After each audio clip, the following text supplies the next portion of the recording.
नमस्कार दर्शकों, स्वागत है आपका blog.oureducation.in पर। यूपीएससी की परीक्षा में यदि किसी अभ्यर्थी ने एक बार आरक्षण का लाभ ले लिया हो तो उनके लिए एक बहुत बड़ा अपडेट जो है वो आया है सामने। अगर आप यूपीएससी सिविल सर्विसेज एग्जामिनेशन की तैयारी कर रहे हैं या यूपीएससी में आप अपना अटेम्प्ट देने के बारे में सोच रहे हैं तो ये वीडियो आपके लिए बहुत इंपॉर्टेंट है।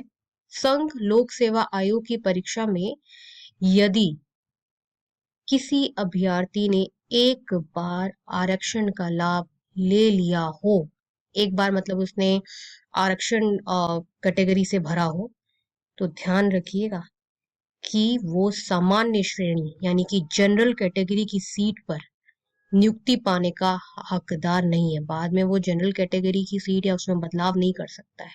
ये एक बहुत बड़ा अपडेट जो है blog.oureducation.in के हवाले से आपको मिल रहा है। ध्यान से समझिए इस चीज को। अगर किसी अभ्यर्थी ने केवल category SC, ST, OBC, EWS का सर्टिफिकेट यूज किया है लेकिन एज रिलैक्सेशन, अटेम्प्ट रिलैक्सेशन या कट ऑफ रिलैक्सेशन का लाभ नहीं लिया और वो जनरल कैटेगरी से क्वालिफाई करता है तो वो जनरल सीट पर सिलेक्शन पाने का पूरा हकदार होता है।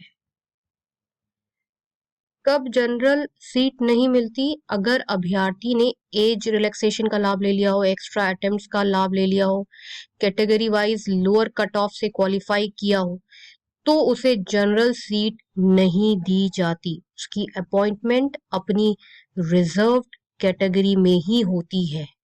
ये एक बहुत बड़ा अपडेट जो है वो आप तक रखा जा रहा है। एग्जाम्पल से जरा समझिए, जैसे कि ओबीसी कैंडिडेट है तो उसने एज रिलैक्सेशन नहीं ली, अटेम्प्ट एक्स्ट्रा अटेम्प्ट का भी फायदा नहीं उठाया और उसने जनरल कट ऑफ से ज्यादा, उसके जो मार्क्स आए जनरल कट ऑफ से ज्यादा आए तो जनरल सीट उसको मिल सकती है। एक और अब वही ओबीसी कैंडिडेट अगर एज रिलैक्सेशन लेता है तो जनरल सीट नहीं मिल सकती। Supreme court and DOPT guidelines क्या कहती है कि मेरिट कैटेगरी से ज्यादा मानी जाती है, यानी कि रिजर्व कैटेगरी कैंडिडेट अगर जनरल मेरिट पर क्वालिफाई करता है और रिलैक्सेशन यूज नहीं करता तो उसे यूआर कैंडिडेट माना जा सकता है।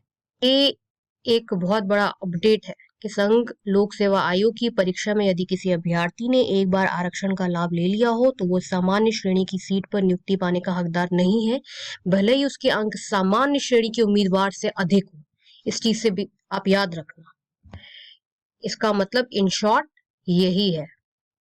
अगर आप यूपीएससी सिविल सर्विसेज की अच्छी तैयारी करना चाहते हैं तो Plutus IAS coaching institute number 1 IAS coaching है, क्योंकि यहाँ पर फैकल्टी फैसिलिटीज बहुत अच्छी हैं। आपको जो फैकल्टी मिलेगी यहाँ पे डॉक्टरेट पीएचडी मिलेगी। जब आप अच्छी फैकल्टी से, लर्नेड फैकल्टी से पढ़ते हो तो आपका लर्निंग इन डेप्थ होती है, तब आप करंट अफेयर्स और आंसर राइटिंग को सही से इंटीग्रेट कर पाते हो। इसलिए अच्छी फैकल्टी, नॉलेजेबल AAA+ कॉलेज से पढ़ी हुई फैकल्टी से ही आपको पढ़ना है। वो प्लूटस आईएएस देती है और बैच साइज छोटा होता है प्लूटस आईएएस में, जिससे पर्सनल इंटरेक्शन यानी कि पर्सनल गाइडेंस आपको मिलता है। अगर आपको कोई भी यूपीएससी सिविल सर्विसेज से रिलेटेड कोई भी डाउट है तो आप जरूर से कमेंट सेक्शन में पूछ सकते हैं। इस वीडियो के डिस्क्रिप्शन बॉक्स में और कमेंट सेक्शन में इंपॉर्टेंट रिसर्च रिपोर्ट पिंक्ड है, उसे जरूर जरूर पढ़ें। मिलते हैं नेक्स्ट वीडियो में, तब तक के लिए नमस्कार।